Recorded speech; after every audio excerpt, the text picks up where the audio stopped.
Dar Chapter 13, Bone Lake. There were 10 notches in Dar's calendar stick when he climbed up a small hill to get a better view of the area. He saw before him a strange sight. Was this the lake Torek had drawn in the dirt? It didn't move like water. Its dull luster and color reminded him of his father's bone bracelet. He would call it Bone Lake. Dar came down from the hill and headed toward the shoreline. He touched the surface of the lake with his spear and found that it was frozen solid. In the winter and early spring, the river near his camp carried chunks of ice, but he had never seen anything like this large, motionless body of water. The 2 mountain peaks loomed just behind the lake. Dar knew his uncle would tell him to walk around the lake, but why waste time if he could walk across? He stepped onto the ice and started off, but he had not anticipated the cold winds that blew over its surface. Dar walked back to shore, exchanged his skin boots for his new fur ones, and put on his grandmother's cape.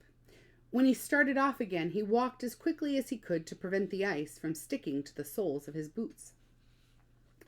Dar was saving time with this shortcut, but when he was nearly halfway across the lake, the ice creaked and shifted beneath his feet.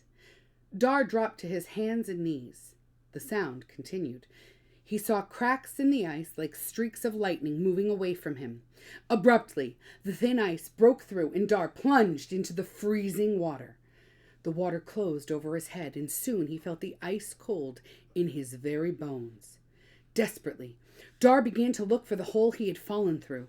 The breath was being pushed out of his lungs and he felt his energy leaving him. He could not panic.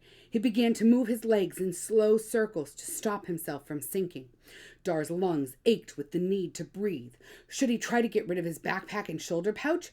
Why didn't he feel their weight? Dar suddenly understood his good luck. Trapped air in the bags was helping to keep him buoyant. Dar couldn't find the hole he had dropped through.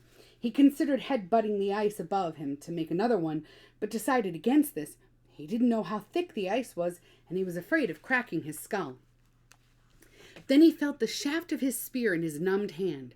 He used it to probe above him, looking for a spot of light in the icy black ceiling. Just when Dar thought his lungs would burst, his spear shot through the hole in the ice. He stuck his head through it and greedily gulped in air. Dar pushed his waterlogged bags up onto the ice and positioned his spear across the hole. Using the spear to support his weight, Dar lifted and wriggled himself out of the water and onto the frozen surface of the lake. He crawled on his hands and knees across the ice toward the far shore, pushing his gear ahead of him. His whole body was numb. The pain will come later, he thought. Once on shore, Dar lay on the ground, hugging himself and shivering in the disappearing sunlight. His breathing was fast and painful and tore at his throat. Dar knew the wind was his enemy. He got up slowly and walked away from the lake, dragging his possessions behind him. He searched for a boulder large enough still to hold the heat of the sun. He knew he would share it with small animals that would also find its warmth comforting during the night. When he found a boulder, he spread his gear on top of it to dry. Dar's hands shook badly and were turning white, but he collected dry reeds to serve as tinder for a fire. Out of the worst of the wind, Dar struck the sunstone with the flint. Sparks fell, and the reeds smoldered and then caught fire.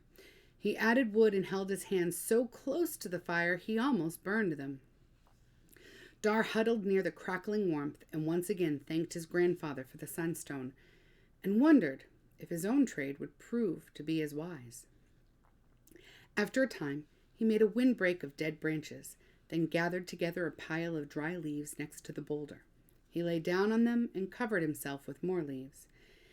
His body slowly warmed, and with the warmth came pain, particularly in his hands, knees, and feet. But Dar was grateful to have survived. He slept, rousing himself only to refuel the fire. Tonight, the fire would keep him not only safe, but alive.